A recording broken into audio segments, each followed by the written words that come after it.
रात के 12 बजे एक सुनसान रोड पर मैंने किसी को लिफ्ट मांगते देखा। पर उस रात पता चला लिफ्ट देना मौत जैसा होता है। मैं एक सॉफ्टवेयर इंजीनियर हूँ। वर्कलोड इतना बढ़ चुका था कि रोज़ घर पहुँचते पहुँचते 10 बज जाते थे। लेकिन उस रात काम का प्रेशर इतना था कि मुझे 12 बजे ऑफिस से निकलना पड़ा। मैं इस शहर में अभी शिफ्ट हुआ था। ऑफिस से घर तक 25 किलोमीटर का सफ़र, 15 किलोमीटर हाईवे और बाकी 10 किलोमीटर एक खराब, अंधेरा, सुनसान गांव का रास्ता जहाँ स्पीड ब्रेकर्स ज़्यादा थे और लाइट कम। हवा अजीब ठंडी चल रही थी।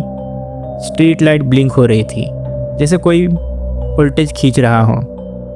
रास्ता एकदम शांत, बस बाइक का इंजन और मेरे दिल की धड़कन सुनाई दे रही थी।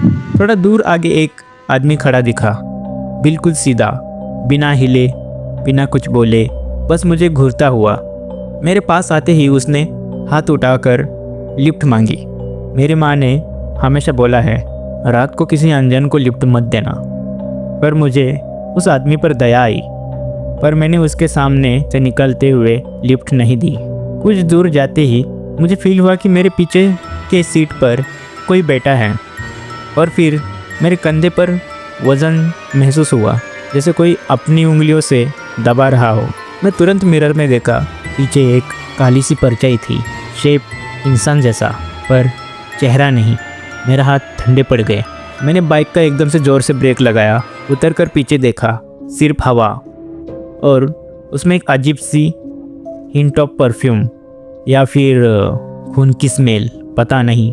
मैं खुद को कंट्रोल करते हुए फिर बाइक पर बैठा और निकल पड़ा। इस बार वज़न और ज़्यादा बढ़ गया। मेरे कंधे को कोई ज़ोर से दबा रहा था।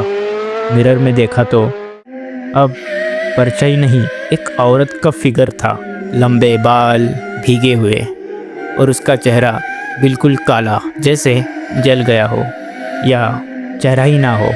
मेरा दम घुटने लगा, बाइक का बैलेंस बिगड़ने लगा और तभी मेरे कान के पास एक हल्की सी सांस आई। और तूने भी मुझे लिफ्ट दी नहीं ना?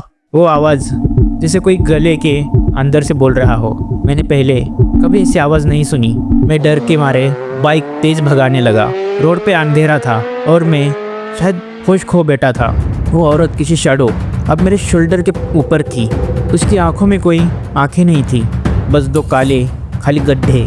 अचानक रोड में एक बड़ा गड्ढा आया, बाइक हिल गई, मैं कंट्रोल खो बैठा और मैं सीधा गड्ढे में जा गिरा। सब कुछ अंधेरा हो गया, बस एक चीज़ सुनाई दी, लिफ्ट देनी चाहिए थी। लोग कहते हैं वो जो मेरे पीछे थी पहले एक इंसान थी। एक रात वो भी बहुत लेट जा रही थी, लिफ्ट मांग रही थी, 1 से 2 से और सबसे, पर कोई नहीं रुका। और उसी समय कुछ चोर उसे लूटने आए। पैसे नहीं थे तो उसको मार दिया। तब से वो रात में लोगों से लिफ्ट मांगती है और उसका सफ़र उसी रात वही ख़त्म हो जाता है। और अब शायद मेरी कहानी भी उसी रास्ते का हिस्सा बन चुकी है।